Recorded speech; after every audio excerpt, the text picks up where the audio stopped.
All right, guys, so this is our second ed puzzle over cell division. So today we're going to go through the steps of mitosis. So let's go ahead and jump into it. All right, so as mentioned in the last slide of our last ed puzzle, the cell cycle is a series of events that causes the cell to grow and divide. We do have to talk a little bit about chromosomes and basically really tightly wound DNA because that's the whole premise behind our cell cycle happening or cell division occurring. It's because the cell is too big. There's not enough nucleus to help make sure that everything's happening inside the cell the way it's supposed to. There's too much business almost with not enough boss. And so how to alleviate that is we're going to split the business. We're going to split the cell and give that subset of the cell its own boss. So just to recap, our DNA is bundled really, really, really tightly around those histone proteins. And that when you bundle or you wrap the DNA really, really, really tightly, we call that a chromosome. So eukaryotic cells have multiple chromosomes, particularly humans. We have 23 pairs of chromosomes. We have 46 chromosomes total in our DNA. And that's true for every single cell in our bodies, with the exception of gametes, which are our sperm and egg cells. The chromatin is going to be the chromosome piece and the protein. So when you take the tightly wound DNA and you combine that with the protein, the histone that it's wrapped around, we call that the chromatin.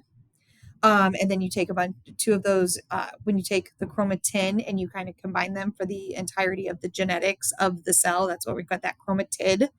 And then the chromatids combine at that centromere. So you've got sister chromatids. They combine at the centromere, and then that's where they will also split.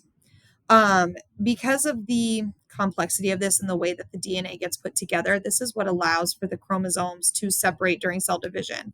And again, a diploid cell, that just means it's a cell that has two sets of chromosomes. You get one chromosome from mom, one chromosome from dad. So again, just to recap, diploid cells, two sets of chromosomes. We consider those 2N. Chromosomes are homologous, meaning that the same genetic information that you find on one, you'll find on the other. So if we look at this human set of chromosomes, this is chromosome 1. So if we look at this first chromatid, if at the very top of it, you would have eye color, that could be eye color from mom. And then on the homologous chromosome on the other side, aka the sister chromatid, or kind of the sister chromatid, this would also be eye color from dad. So we have two sets of chromosomes, and they are homologous with each other. And that's true for our somatic cells. All right, so getting into the actual process of cell division, most of the life cycle of the cell is spent in this part of the cell division, which is called interphase. Interphase just means between sessions. It means it's the phase in between the cells separating. During interphase, the cell goes through a period of growth, and then this is also when the DNA will go ahead and duplicate. So there's three phases to interphase, or there's three kind of subsets. G1 stands for growth 1. So G1, growth 1. This is when the cell will start to grow, and then if differentiation happens for the cell, this is where the differentiation will occur.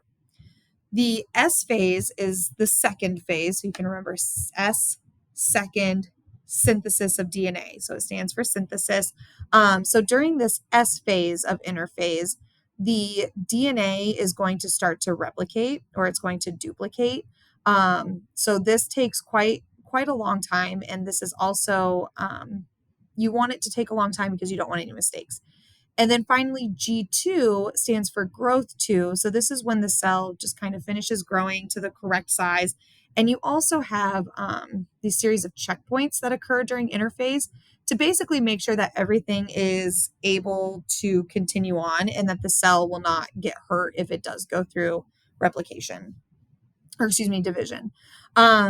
So a picture that would represent interphase looks like this. You still have like the nucleolus inside of the nucleus. The nuclear envelope is still intact.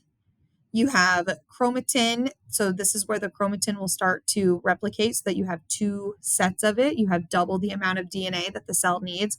And then the centrioles are going to start kind of activating during this time.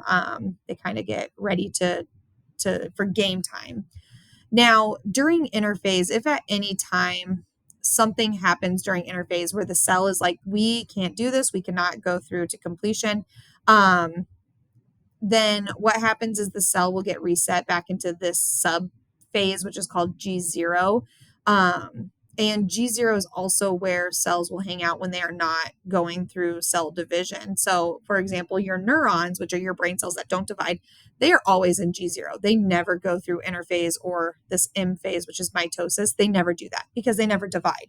So, if the cell is not actively dividing and it's not getting ready to divide, it hangs out here in G0. Otherwise, if it's going to start the division process, it'll go through G1, the S phase, and then the G2 before going through cell division. Once you do hit that M phase, once you hit the cell division phase, there are technically two parts of that. You have mitosis, which is the actual division of the nucleus. So this is where the chromosomes will come together, then they get split. And then cytokinesis is when everything else inside the cell, so the cytoplasm and the organelles inside the cell, those also divide. So cytokinesis literally translates to cyto is cell and kinese is movement. So it means movement of the cell, whereas mitosis is just the division of the nucleus. Mitosis itself can be split into 4 different phases, kind of 4.5 different phases.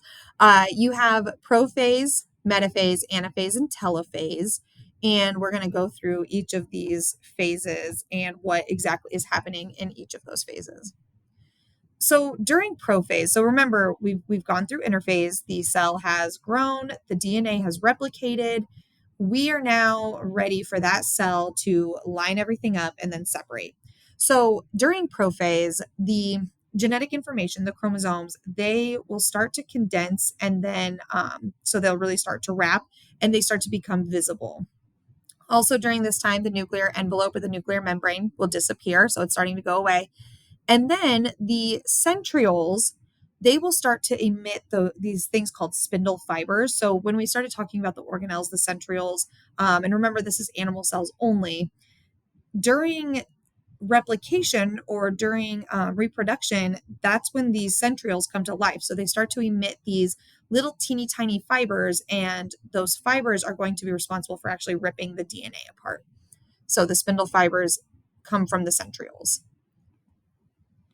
Pro-metaphase, so I said that there's actually kind of 4.5 steps to mitosis, and that's because in between prophase and metaphase, we kind of consider this as its own subsequent phase. It's called pro-metaphase. During pro-metaphase, the nuclear envelope is gone. It has completely disappeared. The chromatids they're completely wound. They are starting to kind of come to the middle. And then you have this other thing called the kinetochore, which is kind of in that centromere location. It's in the middle of the 2 sister chromatids. So remember that during interphase, the chromatids replicated, and then these sister chromosomes that are identical to each other, they're going to stick together in the centromere. And then around that centromere, in that middle part, you have the kinetochore. And the kinetochore is where the centriole spindle fibers, that's where they're going to connect. So again, it's a lot of vocabulary, but we'll make sure we work with it in class. All right, so now our DNA has replicated. It has spun really tightly, become the chromatids. It has stuck together for sister chromatids. The kinetochore has been formed. So now we're going to go into metaphase. And during metaphase, the chromosomes, so these 2 sister chromatids, they're going to line up in the middle of the cell. So they're going to line up in the middle. And then the spindle fibers from the centrioles, they are going to connect to the centromere and the kinetochore. That way they can start ripping them apart. During anaphase, the sister chromatids get ripped apart. And this is all happening because of these spindle fibers coming out of the centrioles. So they connect to the middle there, and now they're ripping it apart. So it'll start pulling it to opposite ends of the cell. Also, I want to point out, notice how when that happens, it kind of creates this little divot in the middle of the cell. That's going to be where the cell during cytokinesis, that's going to be the location that the cell actually splits. All right, so just to recap, interphase, our chromosomes replicate. Then during prophase, they're going to wind really tightly, make the chromatids. The chromatids are going to come together. The kinetochore in the middle is going to it's going to form during prometaphase. Then during metaphase, our sister chromatids are going to line up in the middle of the cell. During anaphase, the spindle fibers are going to start ripping those sister chromatids apart.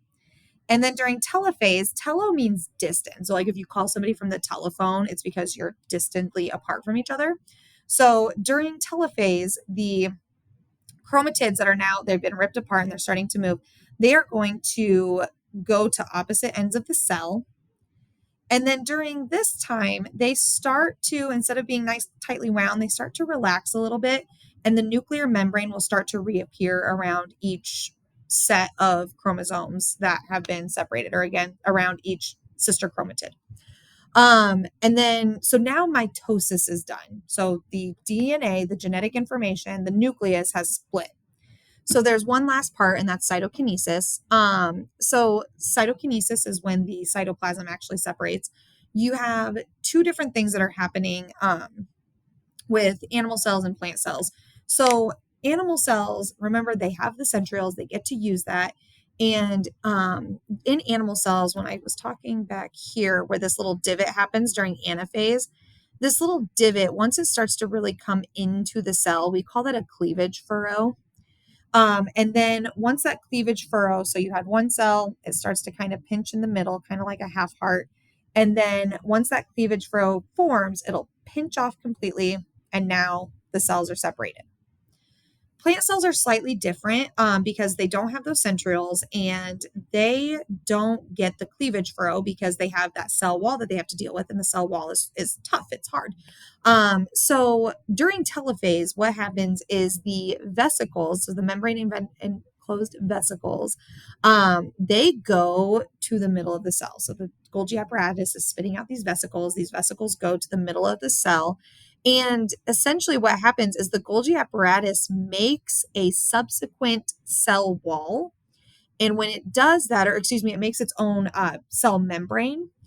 And once that cell membrane, which is called a cell plate at this point, once it forms, the cell wall is able to kind of follow it, kind of like Pac-Man, where you have this path that's made, you have this new cell membrane, and now the cell wall is going to kind of follow where that membrane is, kind of just building along. And then once that happens, you now have two new plant cells that have occurred between the cell plate.